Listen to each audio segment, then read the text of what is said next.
समय गोरखनाथ जी ने देखा कि स्वामी रामानंद जी काशी में वैष्णव पंथ का ज्यादा प्रचार कर रहे हैं और नाथ पंथ सिकुड़ता जा रहा है। इसीलिए गोरखनाथ स्वामी रामानंद जी के साथ गोष्ठी के लिए काशी शहर में आते हैं। स्वामी रामानंद जी, जो काशी शहर के प्रसिद्ध संत थे और वेदों के मर्मज्ञ ज्ञाता माने जाते थे, उन्होंने अपने 1400 ऋषि शिष्य बना रखे थे और ज्ञान प्रचार के लिए भी उन्हें जगह जगह भेजते थे।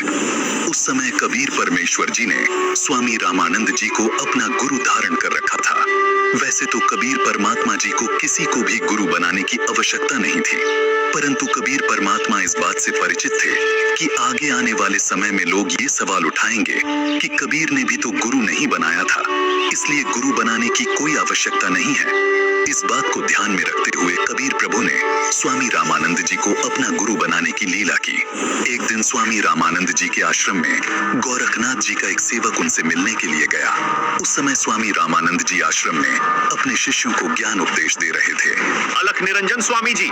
राम राम नाथ जी। स्वामी जी, हमारे नाथ जी बहुत पहुंचे हुए सिद्ध पुरुष हैं। वो आपके साथ ज्ञान गोष्ठी करना चाहते हैं, इसलिए मैं आपको अपने गुरु जी के आदेश अनुसार आमंत्रित करने आया हूँ।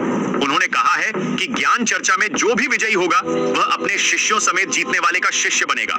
ये कहकर गोरखनाथ जी का शिष्य वहां से चला जाता है। गोष्ठी की बात सुनकर स्वामी रामानंद जी बहुत चिंतित हो जाते हैं, क्योंकि वे इस बात से परिचित थे कि ये नाथ परंपरा वाले साधु सिद्धि युक्त होते हैं और इन सिद्धियों को देखकर जनता उनको विजयी घोषित कर देगी, जिससे ज्ञान चर्चा का मूल उद्देश्य पूरा नहीं होगा और उस नाथ जी का मुझे शिष्य बनना पड़ेगा।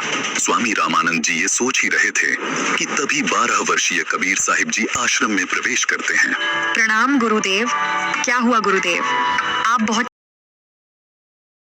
सेवा है तो बताओ।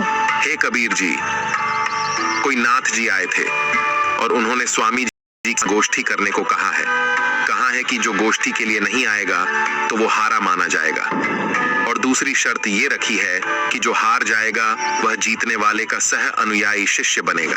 हे स्वामी जी, संतों को हार जीत की चिंता नहीं करनी चाहिए। हमें उस नाथ जी का सामना करना चाहिए और गोष्ठी में अवश्य चलना चाहिए। फिर मैं आपका दास भी तो आपके साथ हूँ। हे भगवान, आप कह रहे हैं तो मैं अवश्य ही चलूंगा। अब मुझे कोई चिंता नहीं। कबीर साहिब जी अपने मुंह बोले। गुरुजी स्वामी रामानंद जी के साथ ज्ञान गोष्ठी में जाने के लिए तैयार होते हैं। वो वैष्णव पंथी वेशभूषा पहन लेते हैं, माथे पर तिलक, गले में तुलसी की लकड़ी की माला, टोपी, झोली, सिक्का व एक फावड़ी। स्वामी जी व कबीर जी कुछ अन्य शिष्यों के साथ निश्चित समय और स्थान पर गोरखनाथ जी से गोष्ठी करने पहुंच जाते हैं। गंगा नदी से 500 फुट की दूरी पर गोरखनाथ उच्च आसन पर बैठे दिखाई देते हैं और बगल में 7 फुट ऊंचा त्रिशूल भी जमीन में गड़ा दिखाई देता है और स्वामी जी के लिए भी आसन लगा दिखाई देता है। आ गए रामानंद जी।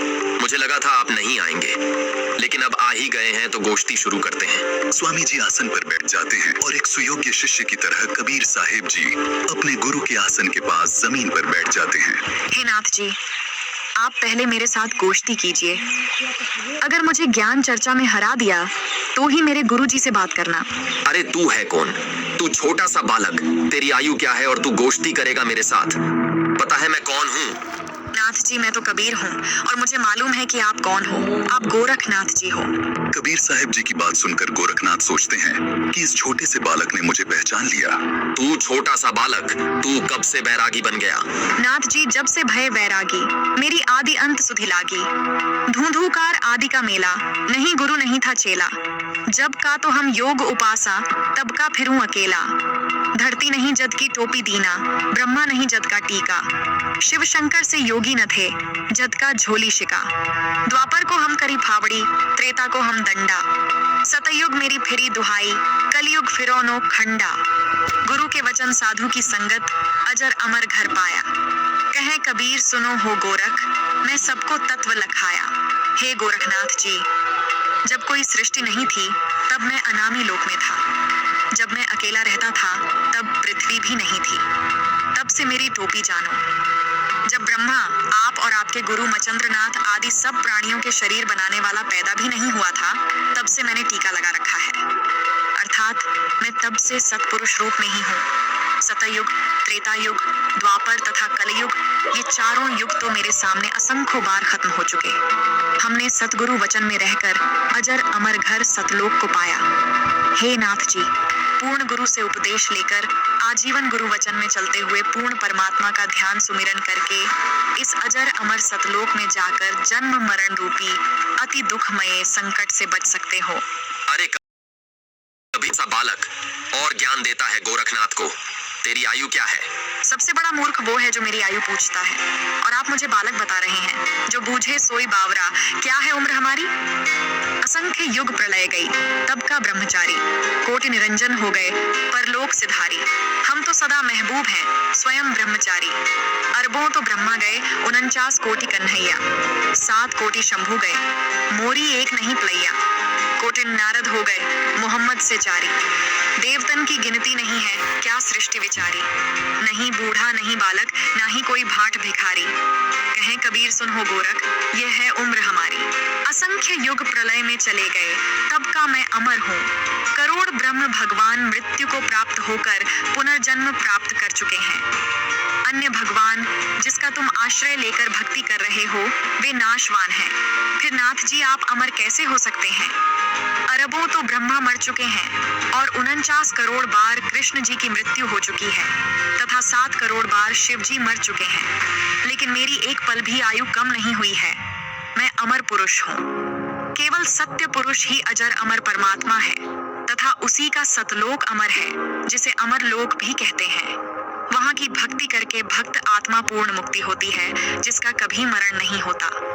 हे गोरखनाथ जी, ये उपलब्धि सोहम शब्द के जाप से प्राप्त होती है, जो उसके मर्म भेदी गुरु से मिलता है। उसके बाद फिर सार नाम मिलता है और सतलोक में वास तथा सतपुरुष की प्राप्ति होती है। करोड़ों नारद तथा मोहम्मद जैसी पवित्र आत्माएं जन्म कर मर चुकी हैं, देवताओं की तो गिनती भी नहीं। फिर आम मानव शरीरधारी प्राणियों तथा जीवों का तो हिसाब क्या लगाया जा सकता है। मैं न बूढ़ा न बालक, मैं तो जवान रूप में रहता हूँ, जो ईश्वरीय शक्ति का प्रतीक है। ये तो मैं लीलामयी शरीर में आपके समक्ष हूँ। ये सुनकर गोरखनाथ जी और क्रोधित हो जाते हैं और अपने त्रिशूल के ऊपर के भाग पर सिद्धि से उड़कर बैठ जाते हैं।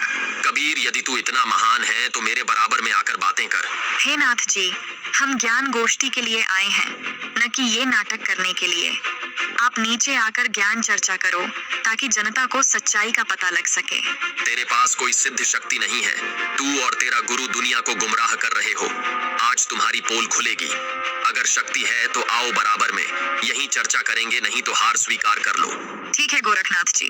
कबीर जी अपनी कुर्ते की जेब से 150 फीट लंबी धागे की रील निकालते हैं और उसके एक छोर को पकड़कर सीधा ऊपर की तरफ फेंक देते हैं। धागा सीधा खड़ा हो जाता है और कबीर साहिब जी उस धागे के अंतिम छोर पर जा बैठते हैं। नाथ जी, अब आप आओ मेरे बराबर में, यहाँ बैठकर चर्चा करेंगे। गोरखनाथ ज्यों ही ऊपर की तरफ उठते हैं, वैसे ही धड़ाम से नीचे गिर जाते हैं।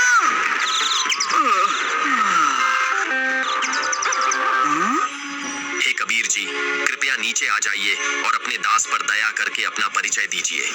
आप कौन शक्ति हैं और किस लोक से आए हैं? हे गोरखनाथ जी, मैं तो अवगत स्थान सतलोक से आया हूँ। मैं तो स्वयं शक्ति से बालक रूप बनाकर काशी में एक लहर तारा तालाब में कमल के फूल पर प्रकट हुआ, जहाँ से नीरू नीमा नामक जुलाहा दंपति मुझे अपने घर ले आए। मेरे कोई माता पिता नहीं है, न ही मेरी कोई पत्नी है, और जो उस परमात्मा का वास्तविक नाम है वही कबीर नाम मेरा है। आपका ज्योति स्वरूप, जिसे आप अलख निरंजन कहते हो, वो ब्रह्म भी मेरा ही जाप करता है। मैं सतनाम का जाप करने वाले साधक को प्राप्त होता हूँ। मेरा शरीर हाड़ चाम का बना हुआ नहीं है। मेरा मूल स्थान सतलोक है, जहाँ सतनाम के जाप के आधार से जाया जाता है। नाथ जी, आप ज्योति निरंजन के जाल में ही फंसे हुए हो। न जाने आपके कितने जन्म हो चुके हैं और कितनी बार आप 84 लाख योनियों में कष्ट उठा चुके हो। यदि आप मेरी शरण में नहीं आते तो आपकी 4 युगों की भक्ति को काल कलयुग में नष्ट कर देता है। हे कबीर जी, मुझे आपकी बात पर विश्वास हो गया है, लेकिन मैं आपकी एक परीक्षा लेना चाहता हूँ। मैं दरिया में डुबकी लगाऊंगा। यदि आप मुझे खोज लोगे तो मैं आपका शिष्य बन जाऊंगा। ठीक है गोरखनाथ जी, छुप जाओ दरिया में। ये सुनकर गोरखनाथ गंगा नदी की तरफ चल पड़ते हैं और साथ में दर्शक भी पीछे पीछे चल पड़ते हैं। गंगा के पास जाकर